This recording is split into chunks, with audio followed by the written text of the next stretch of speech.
Hola a todos, bienvenidos a una sesión más de nuestro curso sobre la filosofía de Schopenhauer aquí en el Pensamiento en Llamas. Y bueno, pues en esta ocasión vamos a tratar el tema de Schopenhauer y la música en relación a la pregunta de por qué para Schopenhauer, pues la música es un medio de liberación de las cadenas de esto que él llama la voluntad ciega y cómo es en concreto que para Schopenhauer la música pues es el arte más excelso de todos los tipos de artes que ya hemos analizado en este curso sobre la filosofía de Schopenhauer, ¿de acuerdo? Bueno, y pues brevemente, antes de iniciar como tal ya la temática de análisis de esta presente sesión, me gustaría dar un enorme agradecimiento a todas aquellas personas que han decidido volverse miembros del canal, porque bueno, pues es gracias a sus retribuciones económicas que el Pensamiento en Llamas puede seguir existiendo y que bueno, pues nosotros podemos seguir manteniendo esta oferta pública y gratuita de cursos de filosofía. Entonces, un enorme agradecimiento para todos ustedes. También agradezco a aquellas personas que pues de vez en cuando dan algún tipo de super chat a través de los directos del canal, porque bueno, pues sus retribuciones económicas también ayudan al mantenimiento del Pensamiento en Llamas. Muchas gracias. Agradezco por su parte a todas aquellas personas que han decidido darle continuidad y seguimiento a las presentes sesiones de este curso, porque pues evidentemente si ustedes no vieran estas sesiones, pues no tendría mucho sentido hacer estos videos. Entonces, un enorme agradecimiento a todos ustedes. Y bueno, ya para cerrar esta breve introducción de lo que vamos a ver y tratar en la presente sesión de nuestro curso, me gustaría hacer dos recomendaciones bibliográficas brevemente. La primera, pues sería en concreto este librito que pueden ver en las pantallas de sus dispositivos del lado izquierdo, que bueno, pues es un texto muy poco conocido, en donde pues me voy a basar un poquito en varias observaciones que hace aquí Schopenhauer, acompañado de lo que él nos dice en el libro tercero del mundo como voluntad y representación,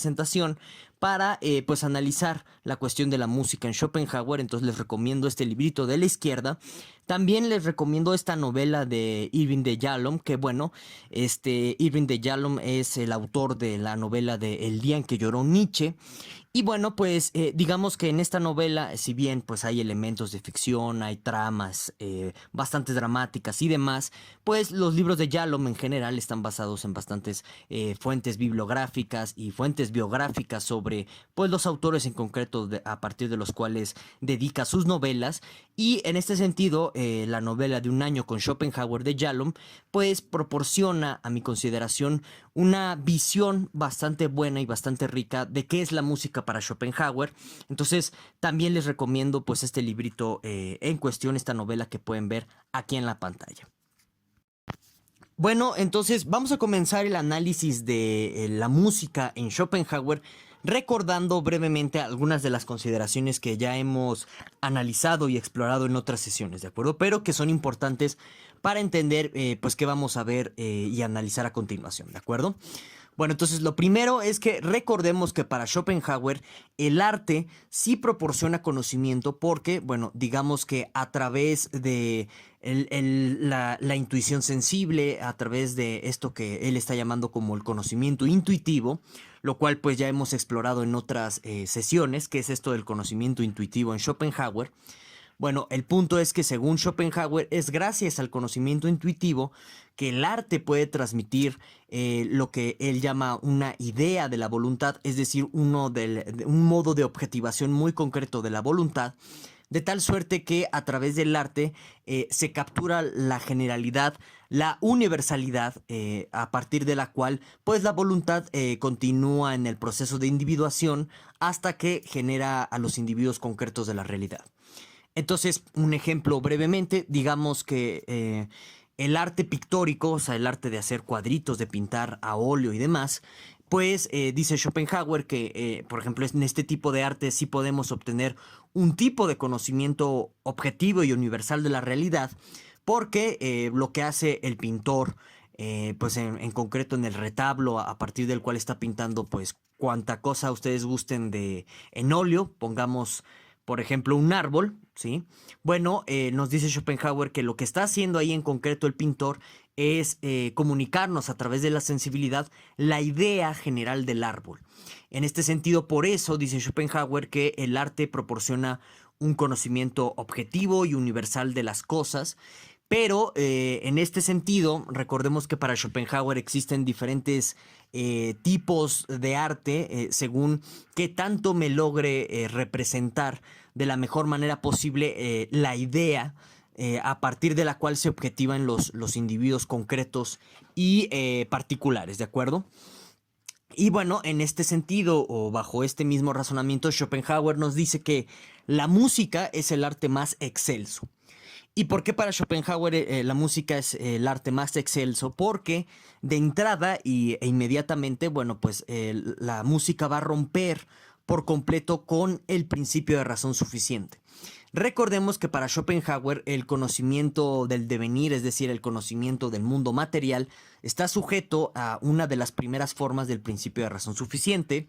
por lo que, en pocas palabras, nos dice Schopenhauer que nosotros solo podemos pensar y también conocer a la realidad en términos de causa-efecto, en pocas palabras. La ciencia, en este sentido, hay que recordarlo, esto también ya lo analizamos en otras sesiones, la ciencia, en este sentido, el tipo de conocimiento que nos transmite es un conocimiento de las cosas en términos o en función del principio de razón suficiente. Pero justo en la reflexión schopenhaueriana en torno a la voluntad no está sujeta al principio de razón suficiente porque digamos que los fenómenos o las representaciones en general son las que sí están sometidas al principio de razón suficiente, mientras que la voluntad en sentido estricto no lo está.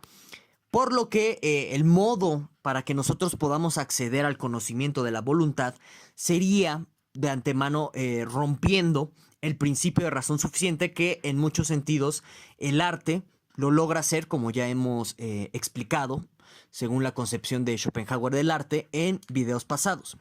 Pero aquí en concreto sí es importante que quizás nosotros nos detengamos a reflexionar sobre el por qué la música rompe así de una manera tan tajante y tan radical en Schopenhauer con el principio de razón suficiente. La razón aquí pues más fácil o más accesible a partir de la cual pues podemos enunciar dicha razón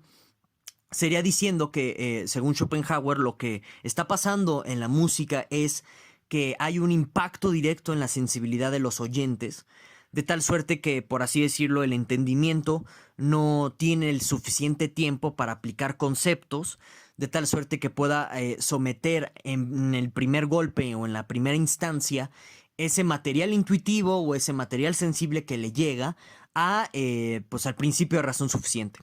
De una forma muy sencilla, esto lo podemos entender como, ¿sabes qué?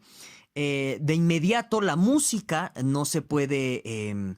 racionalizar porque entra de golpe o entra de lleno en la sensibilidad y no es hasta un segundo momento o a posteriori que nosotros podremos hacer como un tipo de teorización, teoría musical sobre lo que estamos escuchando, quizás reflexionar sobre, no sé, un violín que escuchamos hace unos cuantos segundos, sobre una voz que pues escuchamos en una canción, etcétera, ¿de acuerdo? Entonces, por eso, para Schopenhauer, primordialmente la música es uno de los artes más excelsos porque tal cual te permite conocer no solamente una objetivación de las ideas en su sentido más universal, sino que, ahorita lo vamos a checar, te permite conocer una cierta marcha de la voluntad, una esencia directa de la voluntad a partir de este impacto directo en la sensibilidad. Es muy interesante, si ustedes pueden darse cuenta, esta, digamos, teoría musical que tiene Schopenhauer respecto a cómo nuestro entendimiento racionaliza tardíamente, por así decirlo, pues lo que está afectando directamente a nuestra sensibilidad, estos sonidos y demás, ¿no? Bueno, entonces aquí es importante también considerar lo siguiente, que esto que acabamos de mencionar como que la música puede mostrarnos la marcha de la voluntad, Schopenhauer va a entenderlo a través de una teoría de la tonalidad en concreto, ¿de acuerdo? Y bueno, esta teoría de la tonalidad, pues básicamente Schopenhauer está reduciendo la música, el fenómeno de lo musical, al tono. O sea, para Schopenhauer, pues en pocas palabras, todo lo que conoceríamos como música no es más que un producto de vibración, de ya sea del aire, ya sea de las cuerdas. Si se dan cuenta, esta visión de la música es muy fisicalista. lo cual puede ser muy debatible, ¿verdad? Pero digamos que por el momento, porque si no nos desviamos del objeto de exposición de este video, por el momento pues partamos de esto, de que la música puede ser reducible al tono, a la vibración de los instrumentos, de tal suerte que es este tono, como les acaba de mencionar, el que impacta directamente la sensibilidad, de tal suerte que no es más que a un momento a posteriori que nosotros ya lo podemos identificar como un tono alto, un tono bajo, etcétera. Bueno, y entonces este tono, o sea, esta vibración en concreto, nos dice Schopenhauer que nos revela la esencia de la voluntad en términos de una marcha, ¿no? Bueno, ¿qué es esto de la marcha de la voluntad en la música? No es otra cosa más que, digamos, ciertos golpeteos, ciertas pisadas que nosotros podemos percibir, que nosotros podemos capturar o procesar ya en un segundo momento en relación a la lucha de la voluntad. Entonces, a partir de ello nos dice Schopenhauer que dependiendo del tipo de tono en concreto que nos esté transmitiendo pues una melodía o una pieza musical, nosotros vamos a entender esta marcha de la voluntad, o vamos a capturar, mejor dicho, la esencia de esta marcha de la voluntad en diferentes sentidos. Por ejemplo, cuando tenemos puros tonos bajos, lo que nos está diciendo Schopenhauer básicamente es que el tono bajo es una referencia a la marcha de la voluntad en su nivel más básico o más bajo de objetivación de la voluntad, es decir, el mundo inorgánico. De tal suerte que, por ejemplo, pues canciones muy tristes, canciones muy melancólicas, muy depresivas, trágicas, qué sé yo, como ustedes quieran describirlo en este sentido, nos dice Schopenhauer que pues son una manifestación de una lucha agónica de la voluntad por tratar de conquistar la materia sin lograrlo absolutamente, o lográndolo por partes, etcétera. De tal suerte que son pues estos golpes, por así decirlo, que da la voluntad por tratar de conquistar la materia, que van pautando esa marcha a la cual pues acabamos de hacer referencia hace unos cuantos segundos, ¿de acuerdo? Luego, pues por su parte, tenemos la cuestión de los tonos altos, que en este sentido, a la inversa de los tonos bajos, lo que está sucediendo aquí es que se manifiesta, o bueno, nos está comunicando directamente aquí el fenómeno musical que contiene tonos altos, una objetivación igual de básica de la voluntad, que está presente en el mundo material inorgánico, de tal suerte que aquí, a contrario de los tonos bajos que revelaban o que nos mostraban la lucha agónica de la voluntad por tratar de conquistar la materia, aquí lo que encontramos en los tonos altos, nos dice Schopenhauer, es la conquista de la voluntad en la materia inorgánica, ¿sí? Y es una conquista virtuosa o triunfal, o como ustedes quieran describirla en concreto, pero el punto aquí es que se entiende esta lucha o esta manifestación de la voluntad en la materia inorgánica como pues un triunfo deleitoso para todo aquel que esté escuchando este tipo de tonalidades. De tal suerte que nos dice Schopenhauer que pues una pieza musical excelsa mezcla tonos altos y tonos bajos, y en este sentido lo que obtenemos a largo plazo pues es un tipo de composición armónica de la realidad que pues al final del día es como un reflejo, como un espejo, de tal suerte que a través de la música nosotros nos podemos dar cuenta de los altibajos y los valles y las crestas de la voluntad, que en muchos sentidos, nos dice Schopenhauer, también revela nuestra propia esencia interior. Aquí hay que quizás recordar todo lo que consideramos en videos anteriores con respecto a la cuestión de Schopenhauer y la identidad del cuerpo con la voluntad. También en muchos sentidos, nos dice Schopenhauer, la música nos habla a nosotros mismos, a nuestro interior, y es así que pues también nosotros podríamos tener algún tipo de autoconciencia de nosotros mismos a través de la música, una autoconciencia en sentido kantiano. Esto lo explicábamos en el video de la sesión pasada con mayor detalle. Si hay alguna duda respecto a esto que estoy diciendo,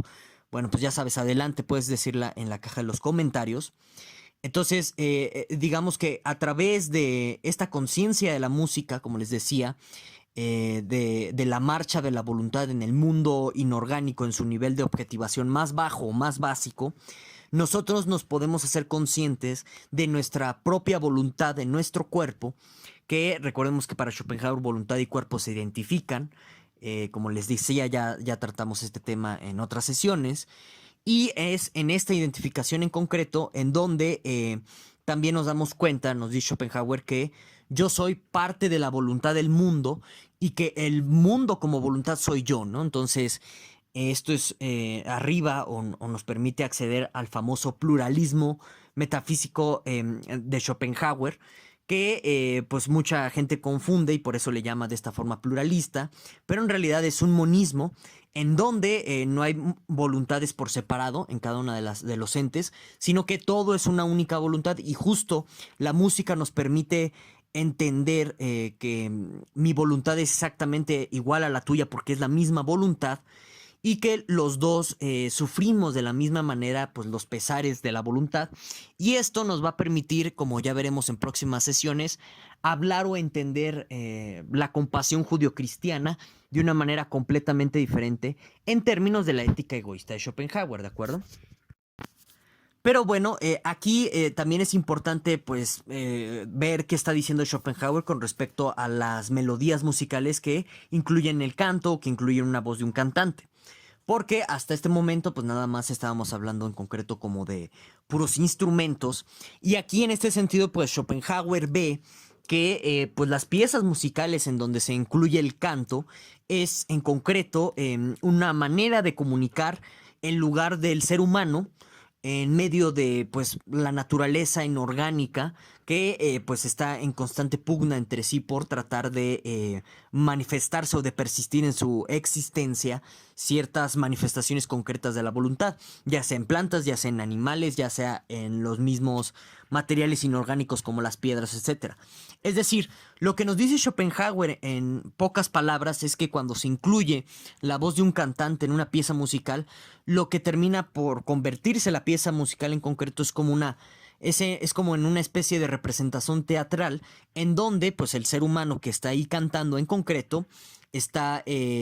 pues comunicándonos justo qué lugar en concreto está teniendo o lugar él con respecto a la lucha incesante de la voluntad que ve ante sus ojos y también con respecto a su misma lucha contra este mundo que pues de pronto se le presenta como fuera de su control o dentro de su control y que bueno pues en este sentido el tono del canto o la tonalidad de la voz, si se vuelve baja o si se vuelve alta, va a transmitir, al igual que en los casos anteriores, pues victoria o fracaso, agonía o una suma dicha, una suma felicidad, etcétera. Y en consecuencia lo que tenemos aquí en concreto es, como les mencionaba, una especie de mini obra teatral, lo que termina por comunicarnos las piezas musicales en donde hay un cantante ahí interactuando. De modo que, pues, digamos que se vuelve, según Schopenhauer, las canciones cuando pues, tienen un cantante en concreto más excelsas o más perfectas, porque, pues, justo le comunica al ser humano su tragedia o sus victorias que van a terminar desencadenadas o que van pues, a llegar al tedio respecto a un mundo que cree en su control o fuera de su control, ¿de acuerdo? Bueno. Ahora bien, respecto a la consideración de por qué para Schopenhauer la música es vista como el medio máximo de liberación de las cadenas de la voluntad, aquí hay pues dos consideraciones importantes para entender esta idea. La primera es que, según Schopenhauer, esto ya lo hemos tratado en sesiones anteriores, pues evidentemente, en términos generales, la idea de la individualidad es una ilusión, porque digamos que en su lucha incesante de la voluntad por seguir existiendo y por seguir persistiendo en su ser, pues se objetiva, es decir, ella misma, como vamos a usar esta caricatura para darme a entender,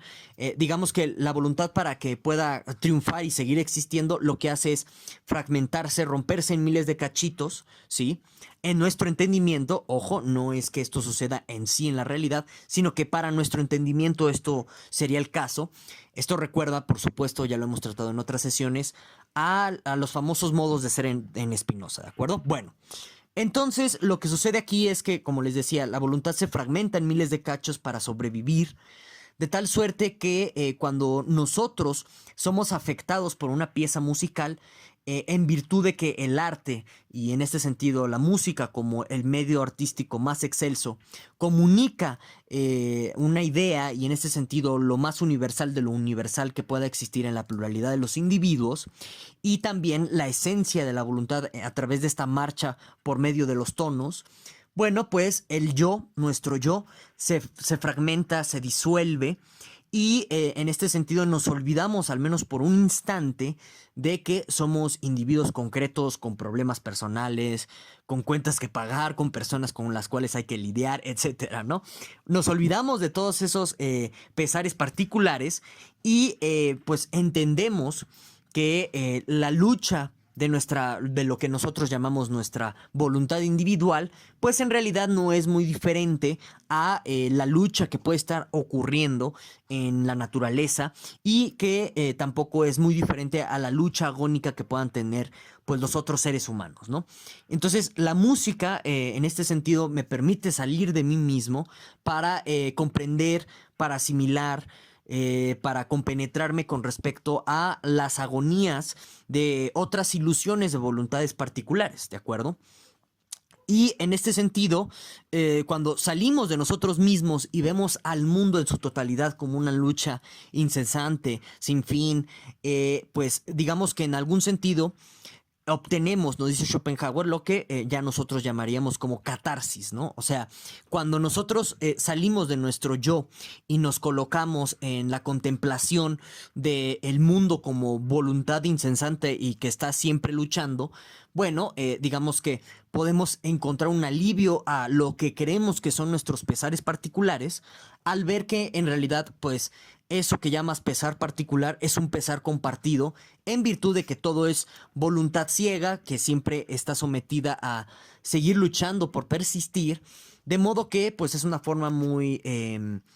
simple de decir que la música te puede aliviar de tus propias penas al mostrarte que no son tuyas, ¿no? Sino que es de toda la realidad que en su esencia es voluntad, ¿de acuerdo?